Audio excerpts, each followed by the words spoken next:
Hello everyone, Boxfile1 here, and today I shall be explaining the principle of pressure. When I play League of Legends, I see so many people making bad decisions and giving up free objectives for no reason at all. So today I shall be explaining the principle of pressure and how it can help you win games. First of all, what is pressure? Pressure is simply having a presence on the map which forces the enemy to react. When you have pressure, you can force the enemy to react and do something they don't want to do. This can be very useful because you can manipulate the enemy to do what you want to a certain extent. Pressure is an important thing to understand, as it will help to improve your decision making a lot. There are many types and sources of pressure, so I will quickly go over a few. The first type of pressure we should look at is in-lane pressure. One way in which we can create pressure is through the use of abilities. Imagine you are bot lane playing ADC, and the enemy has a support Blitzcrank. You realise that if you don't stand behind minions, then Blitzcrank will grab you. This is a perfect example of Blitzcrank creating pressure through the use of his abilities. Another way to exert pressure is through positioning.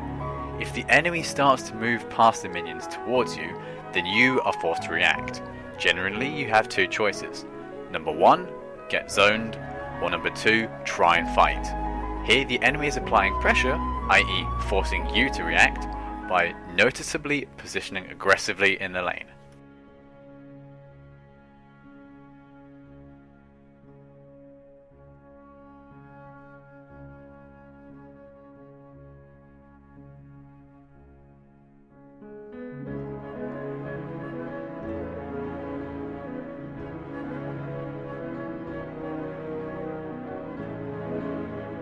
The second form of pressure we shall look at is created from lack of vision.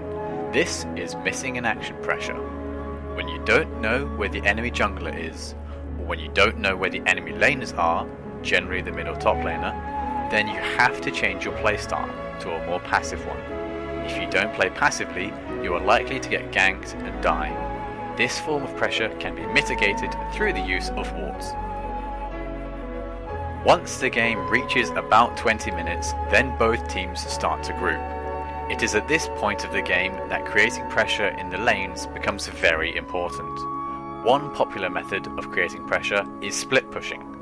Having a member of your team constantly push a lane will draw multiple enemies to that lane to deal with the threat. This allows the rest of your team to group and take another objective due to the pressure caused by the split pusher.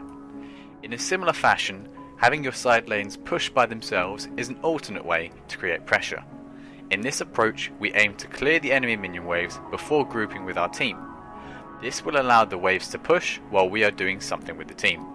This tactic can be further enhanced through the use of Banner of Command and ZZ Rot Portal. The pressure from the side lanes means one or more of the enemy team have to go and deal with the problem. This gives you a numbers advantage which you can use to gain a lead. The next question I shall cover is when would you apply pressure in a game? You want to be creating pressure whenever possible so that you can control the pace of the game. However, when you create pressure, you want to make sure that you aren't putting yourself at too much risk, because if you get caught, then you'll be putting yourself and your team behind. Now you should have a basic understanding of what pressure is and that there are many ways of creating it. Pressure is very situational, so you will have to learn how to judge how much pressure you can create safely through experience. You should look to create small advantages through making smart plays.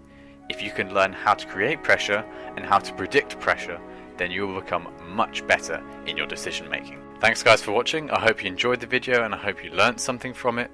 Please like it if you did, dislike it if you didn't. Leave a comment in the sections below if you want, and don't forget to check out other videos in the series.